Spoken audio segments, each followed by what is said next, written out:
श्री शिवलीलामृत कथा सार कथा चौथी. या अगोदर आपण 3 कथा पाहिलेल्या आहेत. आता आपण चौथी कथा 4था अध्याय पाहणार आहोत. तर आपण आता पाहूया. श्री गणेशाय नमः. श्री शंकराचे गुण अगम्य आहेत. तो उदार महादेव भक्तांचा भुकेला आहे. तो भक्तांसाठी कुठेही प्रकट होतो. त्याविषयीची कथा सूत भक्तांना सांगत होते.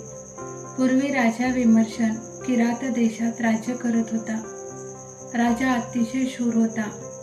शत्रू त्याच्या समोर थरथर कापत असत. रानात जाऊन मनात येईल तेवढी शिकार करावी. मद्य आणि मदिराक्षी यांच्या सहवासात सारी रात्र घालवावी असा याचा कार्यक्रम असे. सुंदर स्त्री मग ती कोणत्याही जातीची असो त्याला हवी असे. विमर्शन राजात एक गुण होता. तो शिवभक्त होता. रोज श्री शंकराची तो षडोपचारे पूजा करत असे. त्याच्या पट्टराणीचे नाव कुमुदती असे होते. ती सुंदर होती, चतुर होती. पतीवर तिचे अतिशय प्रेम होते. राजाही तिला योग्य तो मान देत असे. एके दिवशी रात्री आपल्या महालात राजा विमर्शन आपल्या राणीसह बसला होता. दोघे गप्पा मारत होते. राणीने विचारले, नाथ, एक प्रश्न विचारू का? खरं खरं उत्तर दिलं पाहिजे मात्र. विचार ना, मी कधी तुझ्याशी खोटं बोलतो का? तुम्ही शिवाची नेहमी पूजा करता. शिवरात्र, सोमवार, प्रदोष हे उपवास श्रद्धेने करता. भजन कीर्तन करून त्या दिवशी जागरण करता. शिवकथाही ऐकता. मी पहिल्यापासून शंकराचा भक्त आहे आणि राणी ते आपल्याला माहीतही आहेच ना. पण तुमच्या हातून अनेक पातकेही होतात, हत्या होतात, अधर्म होतो. हे कसे काय? तेव्हा गंभीरपणे राजा विमर्शन म्हणाला, देवी, मला पूर्वजन्मीची आठवण आहे. पूर्वी पंपा नावाच्या नगरात मी एक कुत्रा होतो. काहीतरी मिळेल आशेने एका शिवमंदिराच्या दारात मी उभा होतो. तो दिवस महाशिवरात्रीचा असल्याने तेथे शंकराची महापूजा चालली होती. मी सर्व पूजा पाहिली. तेवढ्यात एका राजसेवकाने माझ्या पाठीत काठी मारली. मी उजवीकडे वळून मंदिराला प्रदक्षिणा घालत पळालो. खाण्याच्या लालसेने पुन्हा मंदिरासमोर आलो. पुन्हा माझ्या पाठीत काठी बसली. मी पुन्हा पळालो. अशा नकळत मी प्रदक्षिणा घातल्या. शेवटी दमून धापा टाकत मंदिरासमोरच बसलो. एका राजसेवकाला राग आला व त्याने मला बाण मारला. बाण वरमी लागला होता. शंकराची पिंडीकडे बघत बघत मी प्राण सोडला. त्या नकळत घडलेल्या पुण्याने मला आज राजदेह प्राप्त झाला आहे. परंतु श्वानाचे काही गुण माझ्यात शिल्लक राहिले आहेत. मी वागतो हे चांगले नाही हे कळते, पण आपोआप तसे वाईट वर्तन माझ्याकडून घडते. बरं, ते जाऊ देत. मी मागच्या जन्मी कोण होते सांगा बरं. तू पूर्वी कबुतरी होतीस. राणी कुमुदतीकडे पाहत राजा विमर्शन म्हणाला, असं? मग मला हा जन्म कसा मिळाला? तोंडात मांसाचा तुकडा धरून तू चालली होतीस. तेवढ्यात एक ससाना तुझा पाठलाग करू लागला. समोरच शंकराचे मंदिर होते. त्या ससाण्याला चुकवण्यासाठी तू देवळाच्या भोवती 3 प्रदक्षिणा घातल्यास. पण थोड्या वेळात तू थकलीस. तुझी ताकद कमी पडली आणि ससाण्याने झडप घालून तुला ठार मारले. तुझे मृत कलेवर शिवमंदिरासमोर पडले आणि त्या पुण्याने तू राणी झालीस. एकाग्रतेने राणी कुमुदती सर्व ऐकत होती. नंतर तिने विचारले, नाथ, ह्या जन्मानंतर आपल्याला कोणता जन्म मिळेल? आपल्याला सर्व ज्ञात आहे म्हणून विचारते आहे. हे सुंदरी, मी पुढील जन्मी सिंधू देशाचा राजा होणार आहे. तू जया नावाची राजकन्या होशील आणि आपल्या दोघांचा विवाह होईल. त्या जन्मानंतर मी सौराष्ट्रात जन्म घेऊन आणि तू कलिंग देशात जन्म घेऊन मलाच आपला पती म्हणून माळ घालशील. 4थ्या जन्मात मी गांधार देशात जन्म घेईन. तो मगध देशात जन्म घेशील आणि माझ्याशी विवाह होईल. 5व्या जन्मात मी अवंतीचा राजा होईल. दाशार्य कन्या होऊन तू माझी पत्नी होशील. 6व्या जन्मात मी अनर्थाधिपती होईल आणि तू ययाती राजाची सुंदर गुणवान मुलगी म्हणून जन्म घेशील. आपला विवाह होईल. 7व्या जन्मात मी पांड्य राजा होईल. तू पद्म राजकन्या वसुमती होशील. त्या जन्मात मी अनंत कीर्ती संपादन करीन, धर्म वाढवेन, शत्रूचा पराभव करीन, शिवभजनात रंगून जाईन. नंतर वानप्रस्थ आश्रम स्वीकारून पुत्राला राज्य देऊन मी तप करण्यासाठी वनात जाईन, शैव पंथाची दीक्षा घेईन आणि मृत्यूनंतर तुझ्यासह मला कैलास पर्वतावर भगवान शंकराच्या पायाशी स्थान मिळेल. राणीला हे सर्व ऐकून फार आनंद झाला. तिने श्री शंकराला मनोभावे नमस्कार केला. शौनक व इतर ऋषींना कथा सांगता सांगता सूत म्हणाले, राजाने सांगितल्याप्रमाणे सर्व जन्म घेऊन शेवटी राजा अक्षय अशा शिवपदापाशी गेला. असा हा शिवभजनाचा महिमा आहे. वेदशास्त्रे सुद्धा त्या महिमाचे यथार्थ वर्णन करू शकत नाही. शिवाचे गुण ऐकून, त्याची लीला ऐकून ज्याचे हृदय भरून येत नाही, डोळ्यातून आनंदाश्रू वाहत नाहीत, त्याचे जीणे व्यर्थ आहे. असा माणूस जगला काय आणि मेला काय सारखेच. असे दुरात्मे जगात नसलेलेच चांगले. असो, आता आणखी एक कथा ऐका. पूर्वी उज्जैनी येथे चंद्रसेन नावाचा राजा राज्य करत होता. 12 ज्योतिर्लिंगापैकी उज्जैनला असलेला महाकाळेश्वराची तो मनोभावे पूजा करत असे. न्यायाने आपले राज्य चालवत असे. राजाचा एक मित्र होता. त्याचे नाव होते मणिभद्र. राजाचे त्याच्यावर फार प्रेम होते. चतुर आणि सच्चा मित्र, उदार आणि भाविक असणारा शिष्य, सुंदर आणि पतिव्रता स्त्री, भाग्यवान, नम्र पुत्र, हुशार आणि उत्तम वक्तृत्व असलेला वक्ता. असा सुंदर योग घडून येण्यासाठी पूर्वजन्मीचे पुण्य असावे लागते. चंद्रसेन राजाचे पुण्य फार मोठे होते, म्हणून त्याला मणिभद्रासारखा उत्तम मित्र मिळाला होता. मणिभद्राने एक अमूल्य मणी चंद्रसेन राजाला आणून दिला होता. तो मणी चंद्रासारखा तेजस्वी होता. अष्टधातूंचा त्याला स्पर्श झाला की 52 कशी सोने बनत असे. साप, वाघ आणि चोर चंद्रसेन राजाचे राज्य सोडून त्या मण्याच्या सामर्थ्याने पळून गेले होते. त्या दिव्य मण्याचे दर्शन झाले की सर्व रोगांचा नाश होत असे. चंद्रसेन राजाजवळ तो मणी होता, त्यामुळे दुष्काळ, आवर्षण, शोक आणि दारिद्र्य त्याच्या राज्यात नव्हतेच. तो मणी गळ्यात घातल्यानंतर राजा दिव्य तेजाने न्हात असे आणि युद्धात त्याला कधीही अपयश येत नसे. जे त्याच्याशी वैर धरून लढायला येत ते त्याचे मित्र बनत असत.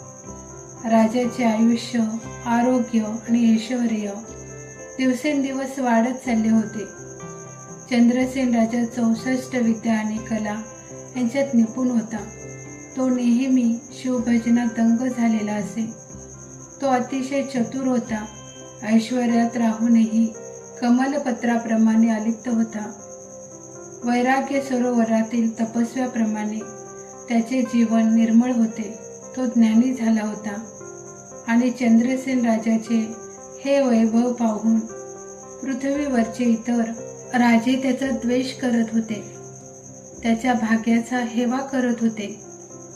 तेव्हा त्या सर्व राजांनी आपला एक पक्ष निर्माण केला. सर्वांनी आपले सैन्य एकत्र केले आणि उज्जैन नगरीला वेढा घातला. नंतर त्यांनी आपला एक दूत चंद्रसेन राजाकडे धाडला. विष्णूच्या गळ्यात असणाऱ्या कौस्तुभ मण्याप्रमाणे तेजस्वी, चंद्राप्रमाणे प्रकाश देणारा तो मणी आम्हाला दे. दूताने राजाला हा निरोप सांगितला. राजाला फार वाईट वाटले. अमुक वस्तूचा संग्रह करणे म्हणजे अनर्थाला आमंत्रणच दिल्यासारखे होते हे त्याला जाणवले. अतिरूप, अतिधन अतिविद्या, अतिप्रीती, अतिभोग, अतिभूषण म्हणजे संकटे येण्याची कारणे आहेत. राजा विचार करत होता, काय करावे. दूताने सांगितल्याप्रमाणे मणी देऊन टाकावा, तर आपण आपल्या क्षत्रिय धर्माचे पालन केले नाही. युद्धाला घाबरलो असे होते. न द्यावा तर उगाच दोन्हीकडील सैन्य मृत्युमुखी पडेल. मग काय करावे राजाला सुचेना. शेवटी त्याने आपला भार स्वामी महाकाळेश्वर यांच्यावर घालायचे ठरवले. तो करुणेचा सागर, दीनांचे रक्षण करणारा, जगताचा उद्धार करणारा, भक्तांना अभय देणारा, पार्वती देवीचा प्राणसखा स्वामी महाकाळेश्वर जे काय करेल ते करू दे असे म्हणून त्याने पूजा साहित्य मागवले आणि तो महाकाळेश्वराच्या मंदिरात गेला. त्याने षडोपचारे पूजा करायला सुरुवात केली. सर्व चिंता सोडून चंद्रसेन राजा शंकराची पूजा करू लागला. इकडे त्याच्या प्रधानाने आपल्या सैन्याला युद्ध करण्याचा हुकूम दिला.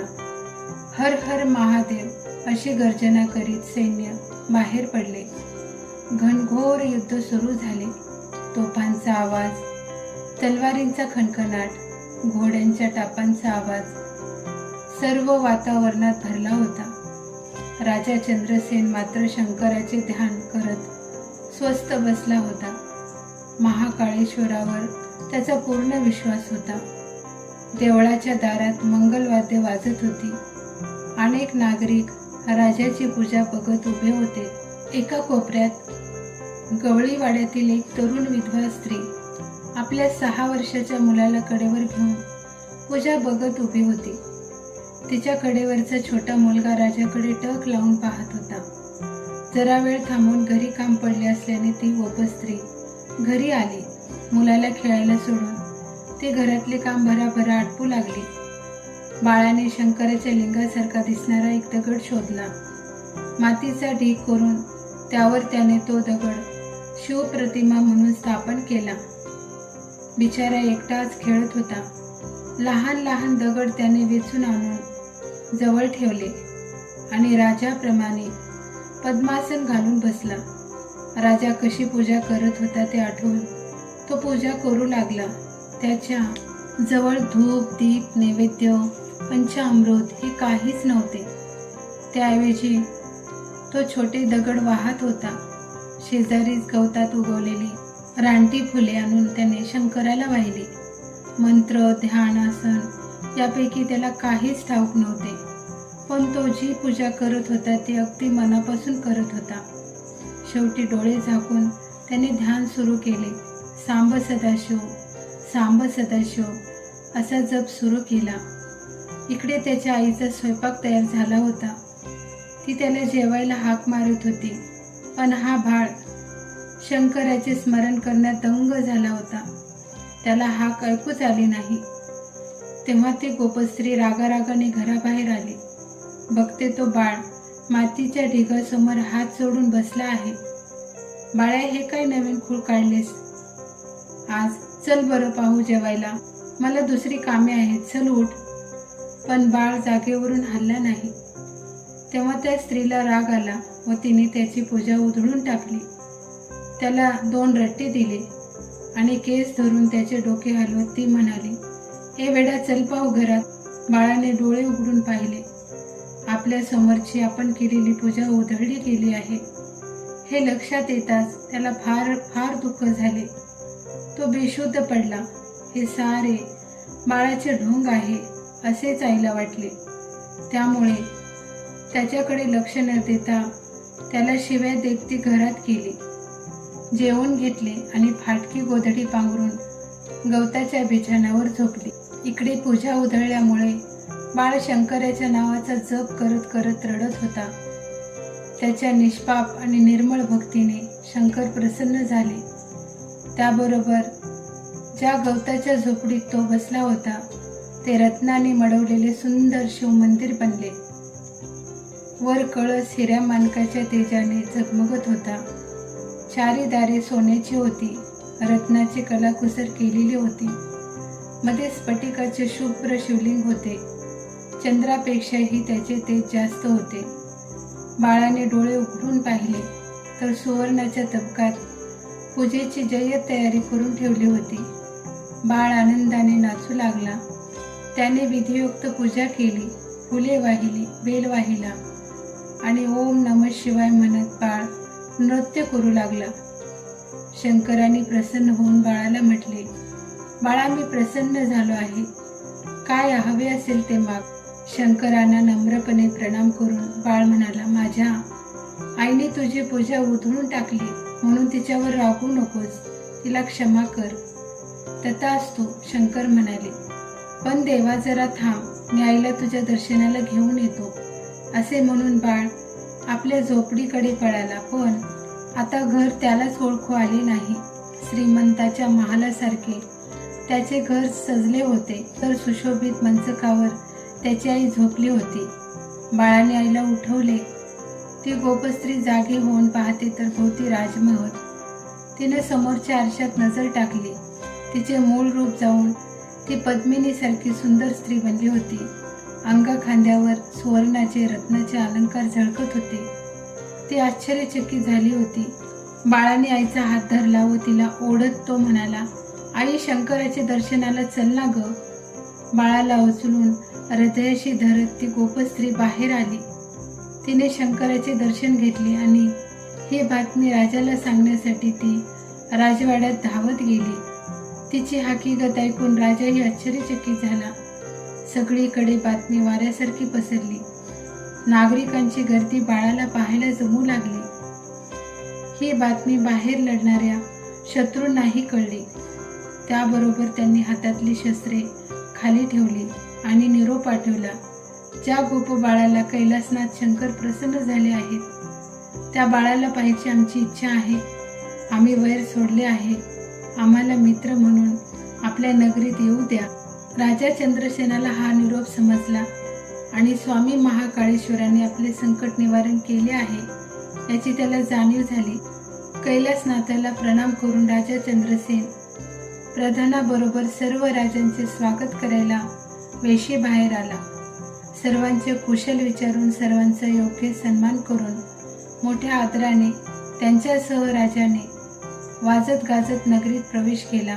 उज्जैनी नगरीचे वैभव आणि व्यवस्थितपणा पाहून आलेले राजे थक्क झाले. सर्वजण रत्नजडित शिवमंदिरासमोर आले आणि त्यांनी शिवाला साष्टांग नमस्कार घातला. त्या छोट्या बालकालाही सर्वांनी वंदन केले. शंकर प्रसन्न झाला म्हणजे गवताची झोपडी सुवर्णाचा महाल बनतो, शत्रू मित्र बनतो. घरातील दासदासी अष्टसिद्धीसारख्या न मागता हवी असेल ती गोष्ट आणून देतात. अंगणातले साधे वृक्ष कल्पतरू बनतात. मुका माणूस पंडित बनतो. पांगळा माणूस वाऱ्यासारखा धावतो.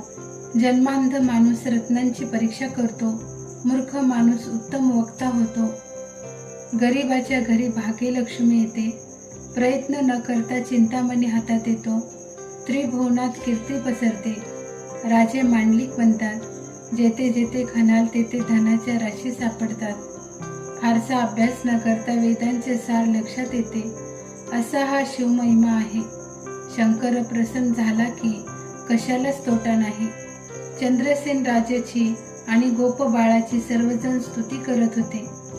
देवळापाशी यात्राच भरली होती. तेवढ्यात काय झाले, रामसेवक हनुमान तिथे प्रकट झाले. सर्वांनी हनुमानाला आदर आणि नमस्कार केला. हनुमानाने त्या 6 वर्षाच्या गोप बाळाला हृदयाशी धरले. त्याच्या मस्तकावर आपला हात ठेवून आशीर्वाद दिला आणि शिवपंचाक्षर मंत्र सांगितला. प्रत्यक्ष शंकराने जणू काही गोप बाळाला मंत्र दिला. प्रदोष, सोमवार, शिवरात्र या व्रताची माहिती दिली. मारुतीच्या कृपेने तो 14 विद्यांत आणि 64 कलात पारंगत बनला. मारुतीने त्याचे नाव श्रीकर असे ठेवले. सर्वांनी शंकराचा, मारुतीचा आणि श्रीकराचा जय जयकार केला. देवांनी वरून पुष्पवृष्टी केली. नंतर हनुमान श्रीकरला म्हणाले, तुझ्या 8व्या पिढीत राजा नंद जन्मेल आणि त्याचा पुत्र म्हणून श्री विष्णू कृष्ण रूपाने अवतार घेतील. त्या अवतारात ते शिशुपाल, कंस, कौरव वगैरे दुष्टांचा नाश करतील. सज्जनांच्या रक्षणाकरता भगवान नेहमीच अवतार घेत असतात असे बोलून हनुमान गुप्त झाले. ज्याचा गुरु प्रत्यक्ष हनुमान, त्या श्रीकराचे भाग्य काय वर्णावे. नंतर राजा चंद्रसेनाने व श्रीकराने आलेल्या राजांचा यथायोग्य सत्कार केला व सर्व राजे परत आपापल्या राज्यात निघून गेले. सोमवार, प्रदोष ही व्रते सर्वजण मोठ्या मनोभावाने करू लागले. शिवरात्रीला मोठा उत्सव होऊ लागला. याचकांना दान मिळू लागले. शिवलीला अमृताचे वाचन होऊ लागले आणि शेवटी ते शिवपदाला जाऊन पोहोचले.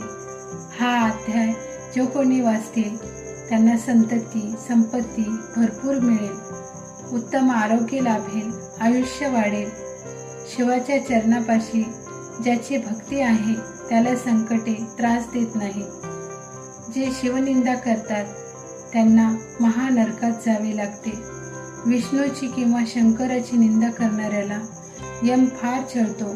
म्हणून नेहमी शिवाचे गुणगान करत असावे. शिवचरणावर निष्ठा ठेवावी. जय जय रघुवीर समर्थ.